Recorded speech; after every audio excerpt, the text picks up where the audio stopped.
When an unstable nucleus decays, it fires out alpha, beta, or gamma radiation. What are the three types of nuclear radiation, and what are the dangers and uses?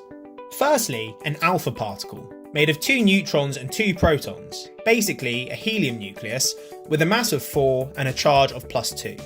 When a nucleus is too big, it emits an alpha particle to become smaller. An alpha particle is ejected at about 5% light speed, and has enough energy to kick electrons from atoms, turning them into ions. Alpha is the most ionising, creating 30 to 50,000 ions per centimetre of air.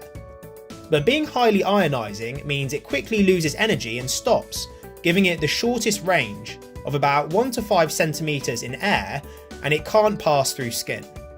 Next is a beta particle, basically a fast electron with a very small mass and a charge of -1. When a nucleus has too many neutrons, it turns one into a proton by emitting a beta particle. The beta particle is emitted at about 60% light speed. The beta particle is less ionising than alpha, creating 50 to 100 ions per centimetre of air. But because it loses energy slower, its range is larger than alpha, about 1 metre in air, up to 2 centimetres in living tissue, or 3 millimetres in aluminium. Finally, a gamma particle, the highest energy electromagnetic wave or photon, which is massless and chargeless. When a nucleus has too much energy, it releases a gamma ray to get rid of it. Gamma is the least ionising, as little as 3 to 5 ions per centimetre of air. This gives it the longest range, hundreds of kilometres in air, tens of centimetres through living tissue, and is halved in intensity by 1.2 centimetres of lead. Here's a summary of the 3 types of nuclear radiation. Now, what are the dangers? There are 2 types of danger. Firstly, irradiation, when the radioactive source is outside your body, or contamination, when the radioactive source is inside your body. Alpha danger. When an alpha source is outside the body, because alpha can't penetrate the skin, there is little danger from irradiation. But if the alpha source enters the body, the high ionisation rate causes huge localised damage to living tissue, posing a severe contamination danger.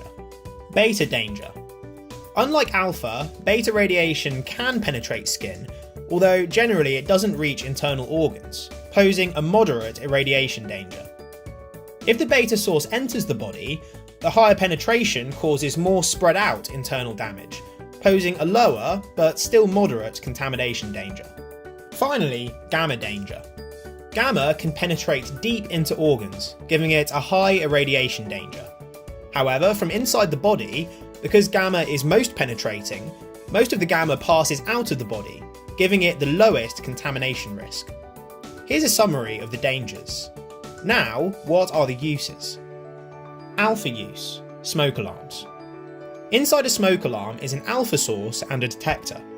When alpha is detected, the alarm is silent, but when smoke enters and blocks the alpha, the alarm is triggered. Because alpha has a 5 centimetre range in air, it is safe for home use. Beta use, measuring thickness of objects. Take a sheet of paper. A beta source is placed on one side and a detector the other. A sheet of paper with the desired thickness may absorb 50% of beta particles. But thicker paper would absorb more beta, and thinner paper less beta. So then thickness can be tested without any physical contact. Gamma use, medical imaging. A gamma emitting source is injected into the patient, which then spreads into the body. Gamma rays then leave the body where they are detected, and a 3D image can be formed of the inside of the patient. So that's nuclear radiation explained. If you enjoyed the video, please like and subscribe.